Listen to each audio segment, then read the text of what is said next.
പ്രിയമുള്ളവരെ, ഞാൻ ഇന്ന് ഇവിടെ നിങ്ങളെ പരിചയപ്പെടുത്താൻ പോകുന്നത്, ഞാൻ മുമ്പ് ഔലാദ റസൂൽ സല്ലല്ലാഹു അലൈഹി വസല്ലമ അഥവാ നമ്മുടെ നബിയുടെ മക്കളെ പറ്റിയിട്ടാണ് പരിചയപ്പെടുത്തിയത്. ഇന്ന് ഞാൻ പരിചയപ്പെടുത്താൻ പോകുന്നത് ആരാണ് അഹ്ലെ ബൈത്ത്, ആല നബി സല്ലല്ലാഹു അലൈഹി വസല്ലം, ആലു നബി സല്ലല്ലാഹു അലൈഹി വസല്ലം, അഹ്ലു നബി സല്ലല്ലാഹു അലൈഹി വസല്ലം. ആരാണ് അഹ്ലു ബൈത്ത്? അതെങ്ങനെയാണ് അഹ്ലു ബൈത്തിൻ്റെ ആ ഒരു പരമ്പര നമ്മുടെ ഹുസൈൻ റളിയല്ലാഹു തആല അൻഹുവിലേക്ക് എത്തിച്ചേരുന്നത് എന്നതാണ് ഇന്ന് ഞാൻ ഇൻഷാ അല്ലാഹ് എൻ്റെ അറിവിനനുസരിച്ചിട്ടുള്ള ഒരു അറിവാണ് നിങ്ങളിലേക്ക് പങ്കുവെക്കുന്നത്.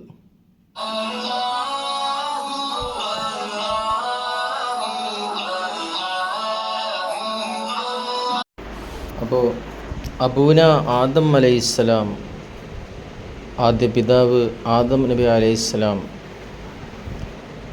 ആ ആദം അലൈഹിസ്സലാത്തു വസ്സലാമിൻ്റെ പരമ്പരയിലായി ഇങ്ങനെ വന്ന് നമ്മുടെ മഹാനായ ഇബ്രാഹിം നബി അലൈഹിസ്സലാമിലേക്കാണ് അതെത്തുന്നത്. നബി സല്ലല്ലാഹു അലൈഹി വസല്ലമ തങ്ങളുടെ ഉപ്പാപ്പ എന്നാണ് ഇബ്രാഹിം നബിയെ പറയുന്നത്. മില്ലത്തെ ഇബ്രാഹിം അലൈഹിസ്സലാം.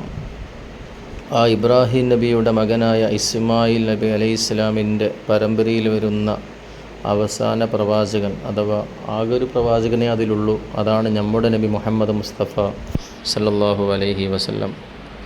ആ ഇബ്രാഹിം നബിക്ക് ഹാജറ എന്ന ഭാര്യയിലുള്ള മകനാണ് ഇസ്മായിൽ. ആ ഇബ്രാഹിം നബി അലൈഹിസ്സലാമിന് വേറൊരു ഭാര്യയുണ്ട്, അത് സാറാ ബീവിയാണ്. ആ സാറാ ബീവിയുടെ മകൻ്റെ പേര് ഇസ്ഹാഖ് എന്നാണ്. ബാക്കിയുള്ള എല്ലാ നബിമാരും ഇസ്ഹാഖ് നബിയുടെ പരമ്പരയിലൂടെയാണ് വരുന്നത് എന്നതാണ് ചരിത്രം. അപ്പോൾ നമ്മുടെ നബി മുഹമ്മദ് മുസ്തഫ സല്ലല്ലാഹു അലൈഹി വസല്ലമ തങ്ങൾ വരുന്നത് ഇസ്മായിൽ നബി അലൈഹി ഇസ്ലാമിൻ്റെ പരമ്പരയിലൂടെയാണ്.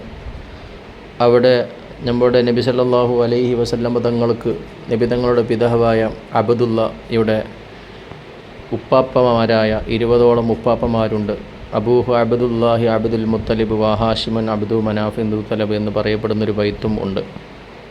അതെല്ലാം വിശദീകരിക്കാനുള്ള സമയം ഇതിലില്ല. ഇൻഷാ അല്ലാഹ് അത് പിന്നീടൊരിക്കൽ ആവാം എന്നാഗ്രഹിക്കുന്നു. അപ്പോൾ നമ്മുടെ നബി മുഹമ്മദ് മുസ്തഫ സല്ലല്ലാഹു അലൈഹി വസല്ലമ തങ്ങൾക്ക് 7 മക്കളുണ്ട് എന്ന് നമ്മൾ കഴിഞ്ഞ വീഡിയോയിൽ പറഞ്ഞിട്ടുണ്ട്. ഇനി ഇൻഷാ അല്ലാഹ് അതിൽ ഉള്ള ഒരു മകൾ ആണ് മഹദിയായ ഫാത്തിമ ബീവി റളിയല്ലാഹു അൻഹ. ആ ഫാത്തിമ ബീവി റളിയല്ലാഹു അൻഹ നിക്കാഹ് ചെയ്തത് നബി സല്ലല്ലാഹു അലൈഹി വസല്ലമ തങ്ങളുടെ 4 ഖലീഫമാരിൽ നിന്നുള്ള അവസാനത്തെ ഖലീഫയായ അലി ഇബ്നു അബീ ത്വാലിബ് റളിയല്ലാഹു അൻഹുവിനെയാണ് നിക്കാഹ് ചെയ്തത്. ആ അലി റളിയല്ലാഹു തആല അൻഹുവിൻ്റെയും ഫാത്തിമ ബീവിയുടെയും മക്കളിൽ പെട്ടവരാണ് നമ്മുടെ ഹുസൈൻ റളിയല്ലാഹു തആല അൻഹു. അവർക്ക് പിന്നെ എത്ര മക്കളുണ്ട് എന്നത് എനിക്ക് കറക്റ്റ് അറിയില്ല, പക്ഷേ അറിയാവുന്ന പേരുകൾ ഞാനിവിടെ സമർപ്പിക്കുകയാണ്. മുഹസിൻ റളിയല്ലാഹു അൻഹു, ഹസൻ റളിയല്ലാഹു അൻഹു, ഹുസൈൻ റളിയല്ലാഹു അൻഹു, സൈനബ്, ഉമ്മു കുൽസൂം എന്നിങ്ങനെയൊക്കെയാണ് ചരിത്രത്തിൽ മനസ്സിലാക്കാൻ സാധിക്കുന്നത്. അള്ളാഹു മനസ്സിലാക്കി തരട്ടെ. അപ്പോൾ ഇങ്ങനെയാണ് ആലു നബി സല്ലല്ലാഹു അലൈഹി വസല്ലം അഹ്ലെ ബൈത്ത് എന്ന് പറയപ്പെടുന്നത്. ബനൂ ഹാഷിം